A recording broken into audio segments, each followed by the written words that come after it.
출애굽기 33장 1절로 11절 말씀입니다. 시내산을 떠나라고 이제 하나님께서 모세에게 이르셔서 그들이 하나님 말씀을 따라서 시내산을 떠나서 이제 회막을 다 만들었어요. 성막을 다 만들어 가지고 그 성막이 이제 제대로 기능하고 있는 것이 33장 1절부터 11절까지 말씀입니다.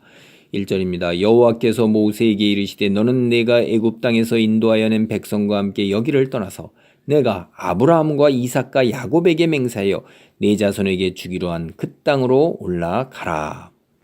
하나님께서 모세에게 이르러서 인도하는 이스라엘 백성은 그 시작이 어디서부터 비록되는 거냐 하면 아브라함에서 시작된 거예요. 그래서 아브라함이 하나님의 말씀을 따라서 자기가 살던 하란 땅을 떠나서 거기가 도시고 세속이고 우상을 섬기는 곳이거든요. 하나님만을 섬기기로 하고 이 가나안 땅으로 이주해 왔어요. 와준 그 아들이 이삭 하나 외아들이에요. 이삭 하나 이삭은 누구야? 야곱과 에서를 낳았는데 야곱은 하나님을 믿지만은 에서는 하나님을 믿지 않았어요. 그래서 이때서부터 이들이 아브라함과 이삭과 야곱에게 하나님이 뭐냐면 내 자손이 이 땅을 차지할 것이고 무별이나 바다의 모래와 같이 많아지겠다고 약속을 하셨어요. 그 약속 430년 후에 이제 이스라엘 민족이 장정만 60만 명이 된 것입니다. 그래서 언제나 이스라엘 민족은 누구예요? 아브라함과 이삭과 야곱의 후손이에요. 아브라함과 이삭과 야곱에게 하나님이 언약한 것을 그대로 이루어 주신 민족이라 이 말이에요. 그러니까 내가 누구냐 이스라엘 민족 할 때 나는 아브라함과 이삭과 야곱이 하나님께 받은 축복 그대로 이루어진 후손이 나다라는 인식이 있는 거예요. 그래서 아브라함과 이삭과 야곱이 그렇게 중요한 거예요. 이스라엘 민족에게. 2절 내가 사자를 너보다 앞서 보내어 가나안 사람과 아모리 사람과 헷 사람과 브리스 사람과 히 사람과 여부스 사람을 쫓아내고 하나님이 누구를 보내냐면 사자 하나님께서 보내신 사람 천사일 수도 있고 뭐 선지자일 수도 있어요. 능력 있는 사람 어쨌든 모세보다 이스라엘 민족보다 앞서서 천사나 천군이 먼저 가서 가나안 사람을 비롯한 이 사람들을 다 쫓아내는 것입니다. 우리가 영적 전쟁을 수행을 하고 있는 게 오늘날도 어둠의 세력과 영적 전쟁을 수행하고 있는데 우리가 영적 전쟁을 수행하는데 우리에 앞서서 누가 가죠? 하나님, 예수님께서 가서 이스라엘에서 이미 벌써 그 40일 동안 광야에서 시험을 받았을 때 그 사탄을 물리치고 그 다음에 그를 결박했어요. 뒤에 우리가 요한복음 보면 예수님께서 강한 자를 결박하지 아니하고 어떻게 세간을 갖다가 다 강탈할 수 있느냐 하시는 비유에서 예수님께서 이미 벌써 사탄을 갖다가 다 결박을 한 것입니다. 그래서 우리보다 앞서서 이렇게 천군과 천사로 영적 전쟁, 나머지 전쟁을 수행하고 있는 거예요. 예수님이 다시 오시는 날 이들 모두는 다 무저갱에 갇힐 것입니다. 내가 이 땅에 살면서 빛의 자녀로 살아가려고 그럴 때 세상의 어둠의 세력들이 아직도 여전히 우리를 힘들게 하고 괴롭히고 그 다음에 유혹을 하지만은 그러나 나보다 앞서서 벌써 나를 도와 전쟁을 수행하느니 나를 인도하고 호위하시는 이가 하나님께서 보내신 천군과 천사 영적 존재들 믿음의 조상들이 있다는 걸 우리는 기억을 해야 합니다. 3절 너희를 적과 끓이 흐르는 땅에 이르게 하려니와 나는 너희와 함께 올라가지 아니하리니 너희는 목이 곧은 백성인즉 내가 길에서 너희를 진멸할까 염려함이니라 하시니 우리도 오늘 똑같은 거예요. 내가 예수 그리스도를 믿고 아버지 앞에 회개하고 그 다음에 죄사함을 받았지만은 이 세상 속에서 또 죄를 져요. 반복해서 유사한 비슷한 죄들을 계속 짓고 살아갑니다. 우리가 그만큼 목이 곧은 백성이에요. 그래서 하나님이 우리가 그런 존재라는 것을 잘 아셔요.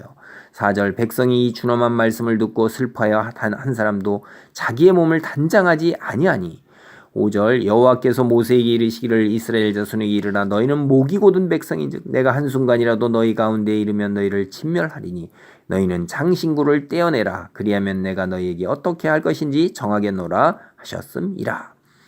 자기의 몸을 단장하지 아니하고 몸에서 장신구를 떼어내는 것이 의미하는 바가 뭘까요? 자기 중심적으로 사는 삶이에요. 쾌락을 위해서 사는 사람이에요. 이 세상에 썩어질 것들에다가 마음을 빼앗기면서 사는 거예요. 그런 것에 마음을 빼앗기지 아니하고 하나님, 창조주 하나님을 우선적으로 생각하면서 방자함에서 벗어나서 겸손과 하나님 말씀에 순종하는 자세가 바로 이러한 것입니다. 그런 것을 상징하는 거예요. 그래서 6절 그들이 순종해서 이스라엘 자손이 호렙산에서부터 그들의 장신구를 떼어내니라. 하나님께 순종하겠다는 표시인 것입니다. 다음에 7절 모세가 항상 장막을 취하여 진 밖에 쳐서 진과 멀리 떠나게 하고 회막이라 이름하니 여호와를 앙모하는 자는 다 진 바깥 회막으로 나아가며 성소죠, 성전이죠. 하나님이 임하시는 곳이에요. 만약 이것이 우리 진 가운데 있으면 목이 곧았기 때문에 우리가 하나님 불순종할 때 하나님께서 그것을 도저히 용납이 안 되셔요. 그래서 진멸할 수가 있어요. 우리가 죄악 중에서 뒹굴다 보면 하나님께 진멸함을 당할 수가 있는 거예요. 그래서 하나님께서는 진 바깥에 따로 구별된 곳에 이제 성막, 회막 같은 겁니다. 하나님을 만난다 이 말이에요. 그래서 회막이에요. 그것을 거기다가 설치를 했습니다. 모세가 회막으로 나아갈 때는 백성이 다 일어나 자기 장막문에 서서 모세가 회막에 들어가기까지 바라보며 뭐예요? 일어나 자기 있는 곳에 문에 서서 모세를 향하여 하나님께 예배하고 경배하는 마음가짐을 가진 거예요. 9절 모세가 회막에 들어갈 때 구름 기둥이 내려 회막문에 서며 여호와께 모세와 말씀하시니 하나님이 임재하시는 증거가 이들이 눈으로 다 보는 거예요. 회막문에 뭐예요? 구름 기둥이 탁 내려오는 거예요. 10절 모든 백성이 회막문에 구름 기둥이 서 있는 것을 보고 다 일어나 각기 장막문에 서서 예배하며 모세가 회막으로 들어갈 때까지 제자리에 자기 집에서 뒹굴다가 일어나서 문에서 모세가 들어갈까지 서서 경배하는 거예요. 그 다음에 어떻게 하죠? 구름 기둥이 다시 임재할 때 그때도 장막문에 서서 예배하는 거예요. 모세가 하나님과 말씀을 나눌 때 이제 이들이 밑에 아래에서 게으름을 피고 누워있는 것이 아니라 서서 예배하는 거예요. 다시 시험에 들지 아니하도록.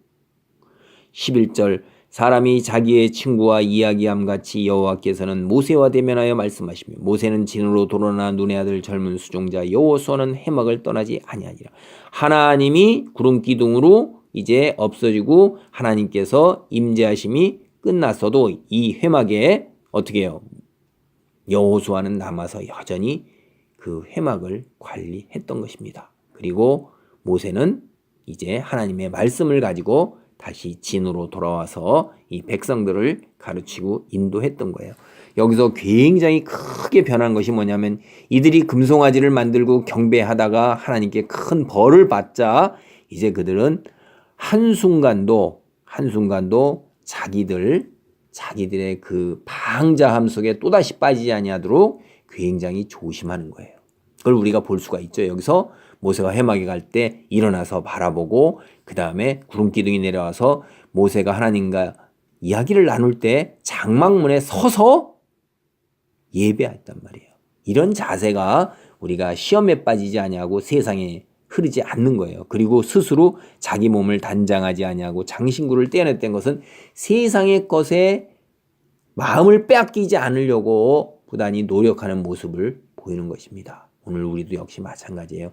세상의 잘못된 사조나 생각이나 그릇된 것들을 쫓아가다 보면 돈과 그 다음에 쾌락과 안일함과 게으름 속에 나태함 속에서 우리의 신앙이 시험에 빠질 수 있고 부패하게 오염될 수 있다는 것을 기억을 하시고 주의하시기 바랍니다. 하나님 말씀을 읽고 늘 묵상하는 가운데 그 안에서 하나님의 길에서 어긋나지 아니하도록 항상 조심해야 될 것입니다. 주의 말씀은 내 발에 내 등불이요 빛이요 내 방향의 내 생명의 양식이라는 것 잊지 않고 그 말씀 안에 머무시기 바랍니다. 아멘.